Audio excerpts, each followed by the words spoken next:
Hey folks, in this video we're going to learn how to automate data collection from multiple workbooks.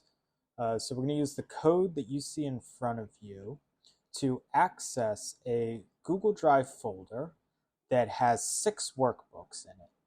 And each workbook has data directly pertaining to the person that it's named after. So we're looking at the Amanda workbook here, and it only has data about Amanda. And then we're looking at this Alan workbook, and it only has data about Alan.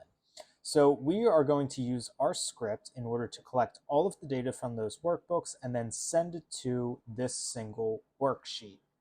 I do want to make one note before we begin that the parameters of this example are going to use multiple workbooks where each sheet has an ID of 0.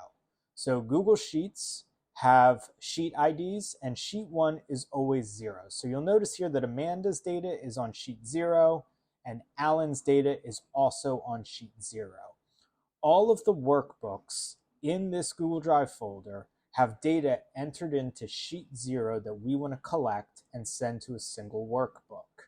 I'll be making a video in the future that will be referencing multiple workbooks with multiple sheet IDs, but for the time being, this video is only going to focus on instances where the ID is the same in all of the workbooks.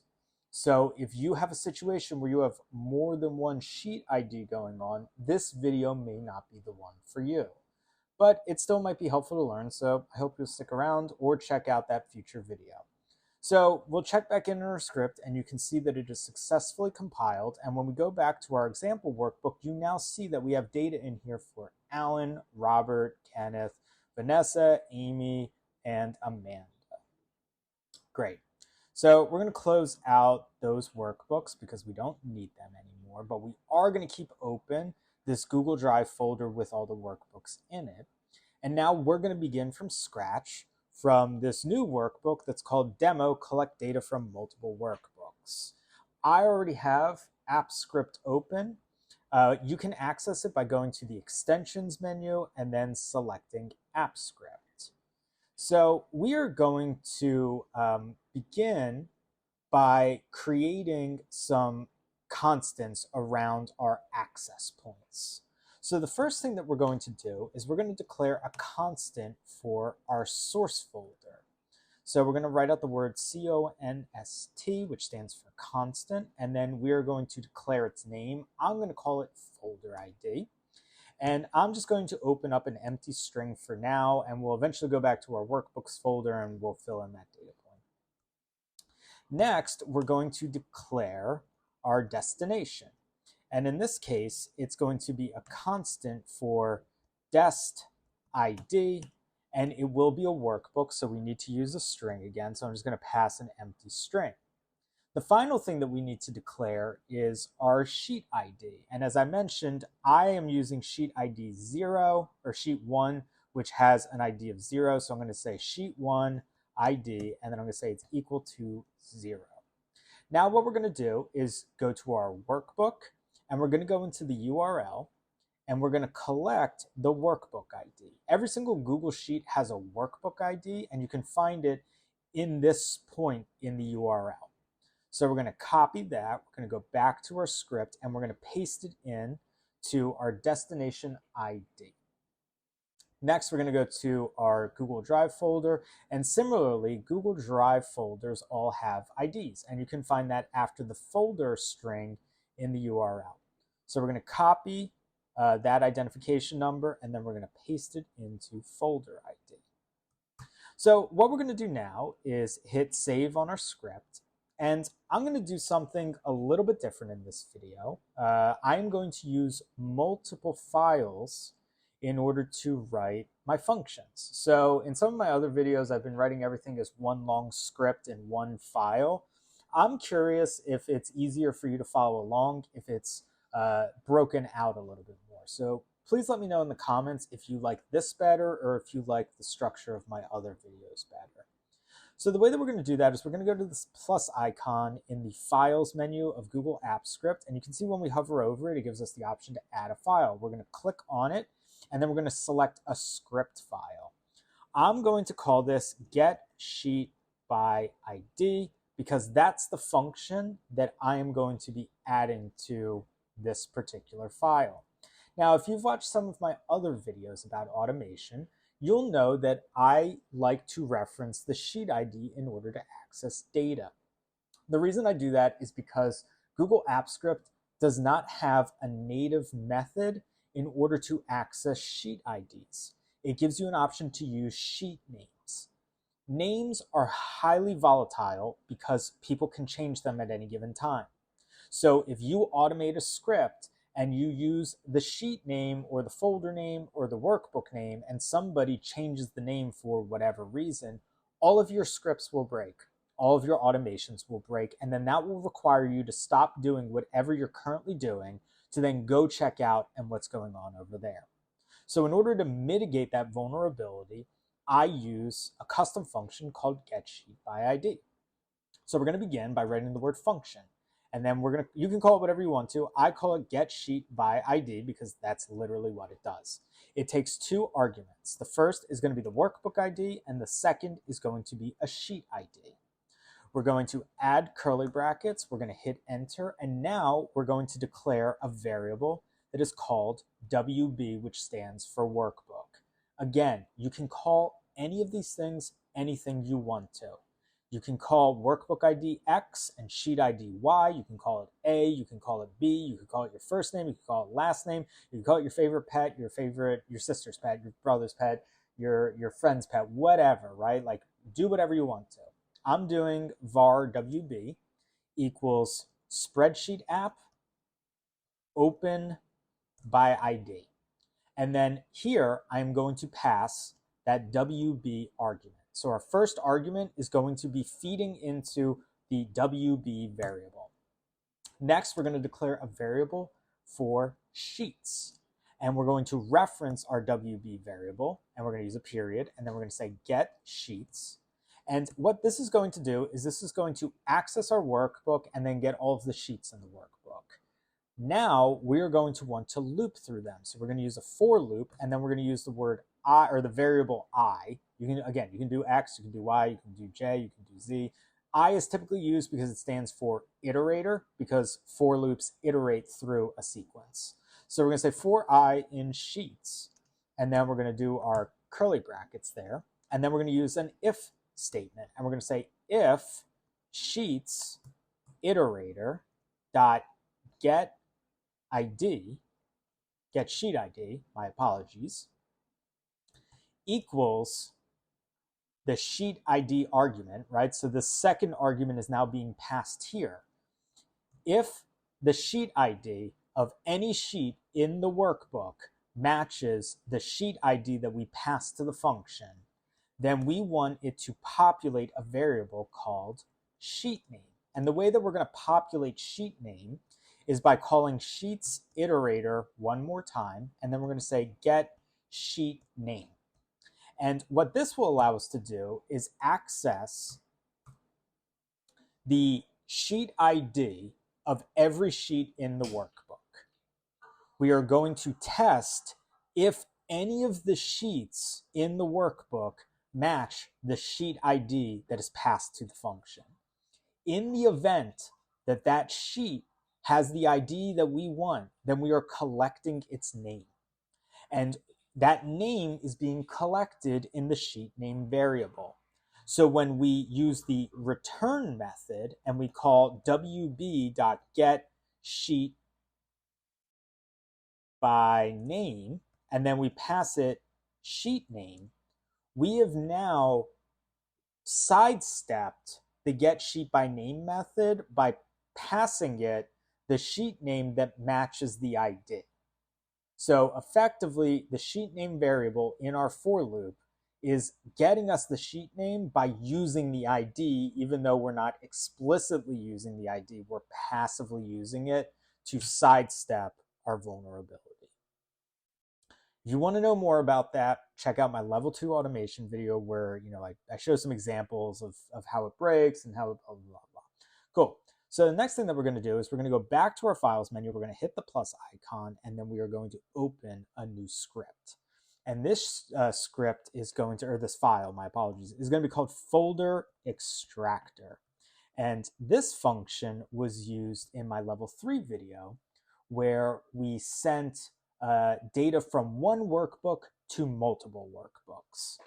So what it did basically is we passed it a folder ID, and then we looped through a folder and we got a bunch of workbook IDs that we could then use with our getSheetById function in order to send data. We're going to be doing the inverse of that, so we need to be able to access a folder. So we're going to begin by writing the word function. I'm going to call it folder extractor. And I am going to pass one argument to it, and it's going to be a folder ID.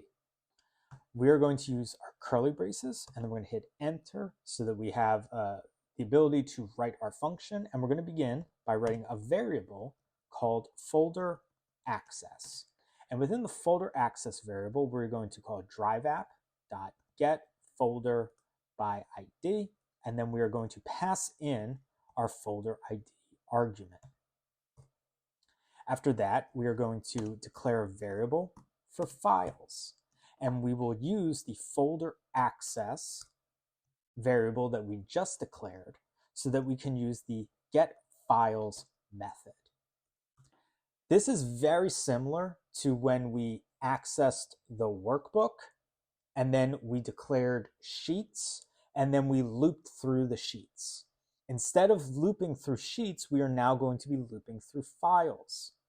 The result of that loop is that we are going to collect the workbook IDs out of the Google Drive folder. We are going to need to send those IDs into a variable so that we can access it as an array. So before we do our loop, we are going to declare a files list variable, and then we're going to open an empty array. We are going to push the results of our while loop into the files list array so that we can use it within our main code block and get the workbook IDs that we want to extract data from. We're now going to say while, and we're going to reference our files variable, and we're going to say has next. We are going to go within our while loop, and we were going to declare a variable for file. And that file variable is going to reference files, and instead of saying has next, we're going to use next. After that, we're going to declare a variable for payload. And payload is going to reference the file variable, and it is going to allow us to get the ID of the file that we're collecting. At this point, we want to push each file ID into our files list. So we're going to call the files list array, and then we're going to use the push method in order to push the payload into the files list. The result of this will be a single array of Google Sheets workbook IDs that comes from the folder that we're trying to access. In this case, it's the workbooks folder that we saw at the beginning of the video. So in order to return that files list, we use the return method, and then we say return files list. And now we have the two functions that we need in order to develop our main block of code. So we're going to go back to our code file, and we are going to start writing our main function. So I'm going to write the word function, and then I'm going to call it main. And I'm going to open up parentheses, and I'm not going to pass anything in there because the main function does not have any arguments. We just need a function so that we can run it and get our automation to go. So we are going to begin by using the folder extractor function.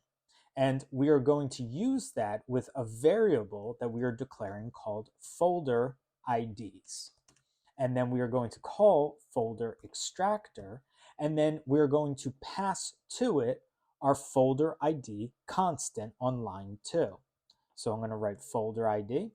And what we'll do now is we're going to use capital L logger dot log, and then we are going to call that folder IDs variable. We're going to save our project, and now you can see main is available as a function to run. And I'm going to cross my fingers and hit run, and I hope that this will give us results. And boom, it finished immediately. And now you can see we have 6 identification numbers in here. And if we go back to our workbook and we open up one of them, you can see that the ID of this workbook is 17HZP. And when we go back to our script, you can see 17HZP. That's a really good indication that our folder extractor function successfully works. So I'm going to get rid of my logger statement because I don't need it anymore. And now what we're going to want to do is we're going to want to loop through the folder IDs variable. And very similarly to the folder extractor function, we are going to want to collect all of the contents of that folder, and we're going to want to push it into an empty array so that we can use it further in our script. So I'm going to begin by declaring another payload variable, and I'm going to use an empty array.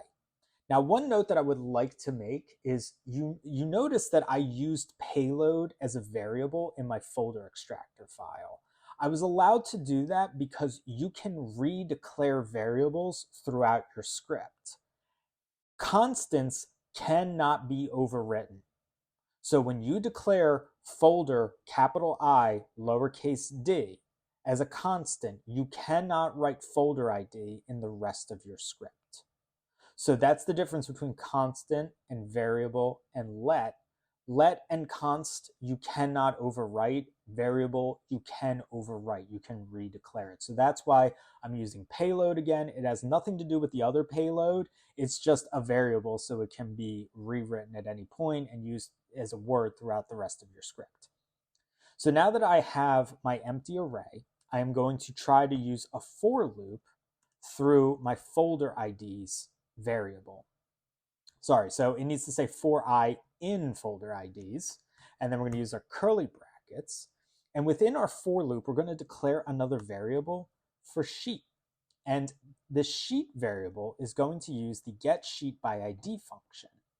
And now what we're going to do is we are going to use the folder IDs and then the iterator of it as the workbook ID. So when you saw all 6 of those workbook IDs at once when we did folder IDs, we are going to iterate each one of those individually when we call folder IDs with the bracketed I. It will iterate through each instance within the sequence of the folder IDs variable. As we mentioned at the start of the video, all of my sheets use sheet1ID, so I can just pass sheet1ID into the getSheetById variable. And now what I'm going to do is I am going to say logger.log, and then I'm going to do sheet, just so that I can see what we get. We may not get anything interesting in here, but it's also just a good way to test to see if getSheetById works. So we got 1, 2, 3, 4, 5, 6 sheets. This is also a good indication of how folders ID iterator works. I'm going to do that real quick just so that you can see it. What we're going to end up getting here is going to be single lines for each ID.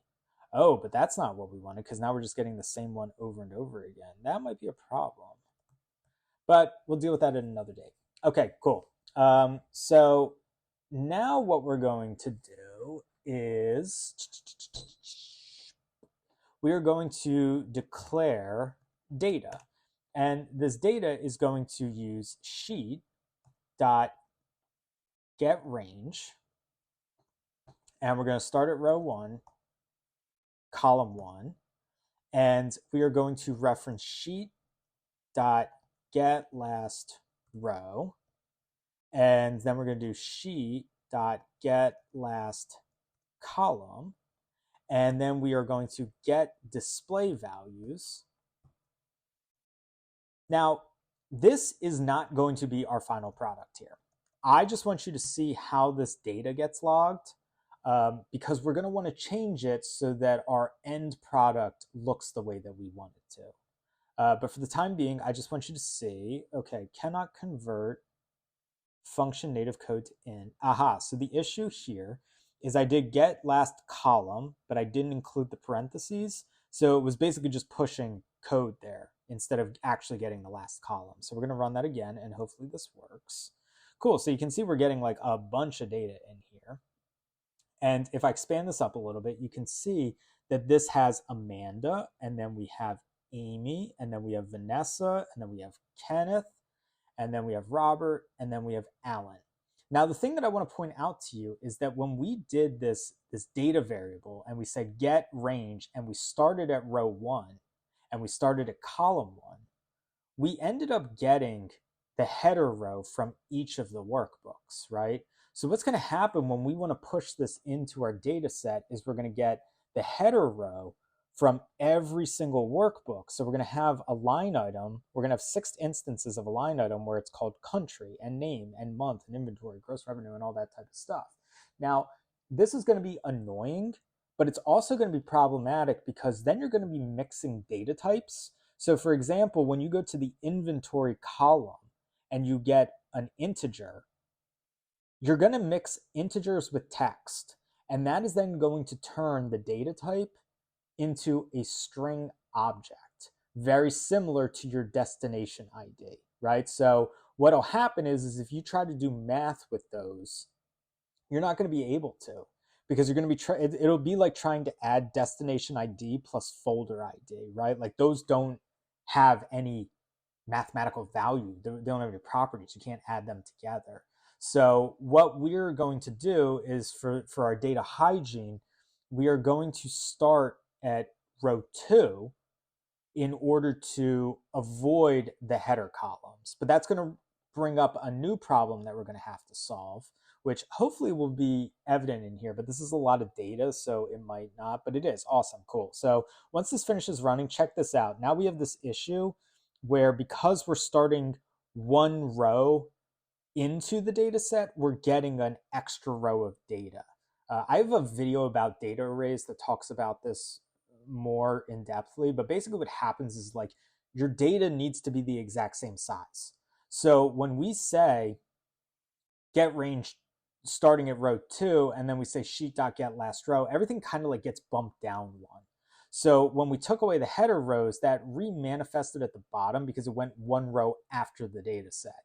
And because there are technically blank rows after our data, it's getting pulled in. So the way that we're going to course correct that is when it says get sheet.get last row, we're just going to do -1. And when we run it again, it will no longer have that null row in there. So check it out, right? Like you can see now that null row has gone away, similarly to when we did it with the header row involved. So that's a little bit wonky. I might recommend that you rewatch that section of the video or kind of like play around with it on your own. Basically, you need to think about in terms of your arrays need to line up, right? So if you're adding one, that extra one is going to go further down the line. So we added 1 row, right? Like where we like kind of took 1 row away by going up 1, so then we had to take 1 away at the other end. The next problem that we're going to want to solve is our headers, right? Because like we do want the headers, we just don't want them in our data values, right? We want them as columns. So we're going to create a headers variable called sheet.getRange, and we're going to start at row 1. We're going to start at column 1, and then we're only going to go one row. And then we're going to use that sheet variable to get the last column, and then we're going to remember the parentheses this time. And then we are going to get display values. And now what we're going to do is we're going to log that real quick just so that you can see. So this will probably come up 6 times. It won't be 6 times in our sheet, but you can see like we just want to get the header rows from here. And we're not going to push this into a data array, or sorry, into an empty array. So when we call headers at a later date, it's not going to do 6 of them. It's just going to do 1. That's actually the reason that we need to push our data into the payload, because we want each line item from the array. Basically, when we want to construct a multi-dimensional array in here. So what we're going to do now is we're going to use another for loop within our for loop. So I'm going to do enter just so that we have a little bit of space. And I'm going to say for. And we can't use I again because I is already being referenced in this loop. So we're going to use J. I don't know why we use J, but it's very common in pretty much every material that I've seen that you do use J. It's probably because it's H-I-J-K alphabetically. Again, you can do whatever you want to. You can do A, B, X, Y, I, J, whatever. I'm doing J in data, and we're going to loop through our data so that we can push each line into the empty array. So we're going to call that payload array, and then we're going to use push, and then we're going to say data and then J. And basically this is going to do every line from each array of data from every single worksheet. And what that's going to result in is then when we do logger.log and we call payload and we run this script, it's going to take longer to run because all of the data is being collected from those workbooks. And now you can see that we have an array of arrays, right? So these brackets in here each represent a single line, right? And this bracket over here, this one right here, this represents the entire array, right? So this bracket here is the opening bracket of the empty payload array. And what we've done is when we looped through our data variable, we pushed this first, and then this second, and then this third, and so on and so forth, right? So you can see we have Alan in here, and then we have Robert, and we have some other stuff in here. So it's worked successfully. So now that we have our payload, we are going to move into the final throes of our instruction. We are going to declare the destination. And what we're going to do is we are going to say var dest equals, and then we're going to use get sheet by ID again. And we are going to reference our destination ID, and then we're going to reference sheet 1 ID. And now we have an endpoint that we can send our payload. But before we do that, we want to clear the range in the event that there are any values in there. And we talked about this in all of the automation videos. If you send data to a point and you have less data than what was previously there, right? Like if your data set contracts, you are only going to overwrite the rows that you have data for. So you're going to have an inaccurate data set because you're over, like let's say you have 20 rows of data in the demo tab and you're only writing 10 rows of data, right? Like let's say 3 of the workbooks get deleted. So you went from 20 rows of data down to 10 rows of data. If you do not clear the range, you are only going to overwrite the 10 rows of data that you presently have, which means the leftover 10 rows of data from your prior automated run is going to remain. So it's my opinion that you use dest.getRange, and then you reference row 1, column 1, destination.getMaxRows, and then you're going to use dest.getMaxColumns. And the reason that you have to do that is because you can't use getLastRow or getLastColumn for an empty range. And also, you don't want to reference the last row of your source data because that may be less than what your previous data set was. So the best thing to do is just get the max rows and the max column in the range that you're referencing and then just clear it. Now that it's cleared, we're going to add the header row. So what we can do now is we can say dest.getRange, and then we can begin at row 1, column 1, and we're only going to go 1 row because header rows are only 1 row. And then we are going to declare sheet dot get last column. And the reason that we're doing sheet dot get last column is because we want to reference what the last column of our sheets are, because those sheets are going to be sending the data to us. So they are going to give us like the number of values that are going to be in our array. So then we're going to set values, and then we're going to call that headers variable from our for loop. And what that's going to do is only give us 1 row of data. So you know what? Let's do that real quick and just see if it works. So we are going to be, and you don't have to do this, but I just want to do it so that you can see it, so you can chill for a little bit, or you can do this with me.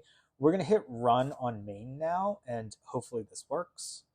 So we're collecting our data, things are happening, it successfully ran, and cool, this did exactly what we wanted to, right? We now have a header row in here, so we can now append data underneath it. So what we're going to do is we are going to do a very similar thing, and we are going to add the data values. So we're going to do dest again, and we are going to get range, and we're going to spell it right, and we're going to do we're going to start at row 1, we're going to start at column 1, and then we're going to use the payload dot length. So the thing with the array is you can't use get last row because it's an array. It's not a spreadsheet anymore, right? We collected the values from the spreadsheet and then we pass it into an array. So we can use the payload.length in order to get the number of arrays within our array, or the number of indexes within our array is probably the more accurate way to put it. And then what we're going to do is we can use sheet.getLast column, and then we can set values, and we are going to reference payload. And now what should happen is we're going to save our project, we're going to cross our fingers, and we are going to hit run. And we're collecting all of our data, it should be working, and eventually we're going to clear out our demo workbook, and then we're going to pass in those payload values, and now we should have a bunch of data in here. And the reason that we lost our header row is because I just realized that I am a big goof, and instead of starting at row 2, I started at row 1. So apologies for that, we all make mistakes.